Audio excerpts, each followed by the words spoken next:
swipe method using CashApp. If you're carding, swiping, punching, scamming, clicking, or whatever you prefer to call it in 2022, subscribe to my channel. I post free swipe methods and carding content daily. Let's jump right into it. For the CashApp method, the first and most important thing a swiper or scammer needs is a debit+fullz. A debit+fullz includes the debit card info in addition to the date of birth and the social security number of the cardholder. Fools, you need to create a new email and a CashApp account. Go to the App Store and download Proton Mail. Use Proton Mail to create a new email address because it's encrypted and untraceable. Use the first and last name that's on your debit+fullz to create the Proton Mail email address. This new email address is the email address that you're going to use to create a new CashApp account. Go back to the App Store and download CashApp. When you open up a CashApp account, it's going to ask you to enter a phone number or an email address to create a new account. Make sure you select email and enter the Proton Mail address that you just created.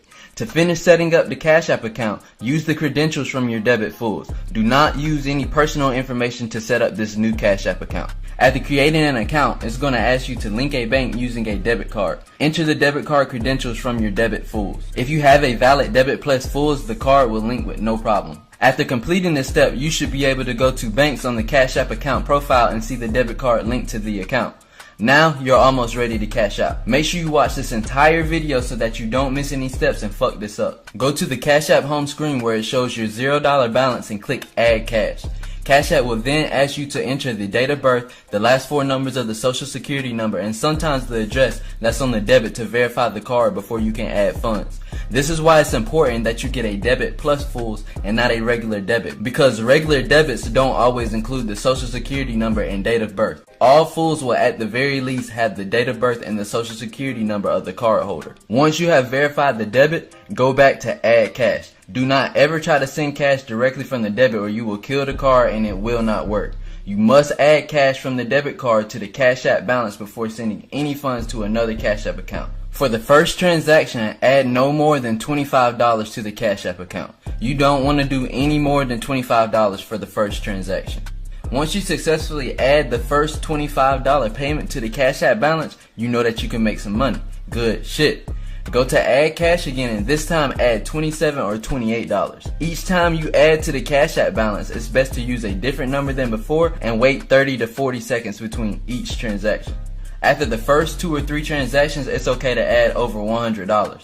Keep this process up until you get around $500 to $600 in the CashApp balance. Once you have $500 to $600 in the CashApp balance, you should send the funds to another account before attempting to add more money. This will protect your funds. You can get away with sending it to your personal CashApp, but if you want to be extra safe, use a temporary number to enable Bitcoin and then send it to your personal account through Bitcoin. You can also create 2 emails to create 2 new CashApp accounts at the beginning instead of 1. This will allow you to send the funds to another CashApp before sending it to your personal. And yes, CashApp will allow you to create 2 accounts with the same information from your debit+fullz, as long as you use 2 different emails. You can continue adding and sending money in CashApp until the debit declines. After the card declines, transfer any money sitting in the CashApp account to another CashApp account immediately. Wait around 5 or 10 minutes before you try to add funds again. Most of the time, after the debit declines the first time, you won't be able to use it again, but it's always good to check. Once you get all the funds into your personal CashApp, delete the CashApp account that you linked the debit+fullz to. At this point, it's safe to now cash out the funds from your personal CashApp into your personal bank, and you have successfully completed the 2022 CashApp method. If you need fresh card information, dumps, debits, CC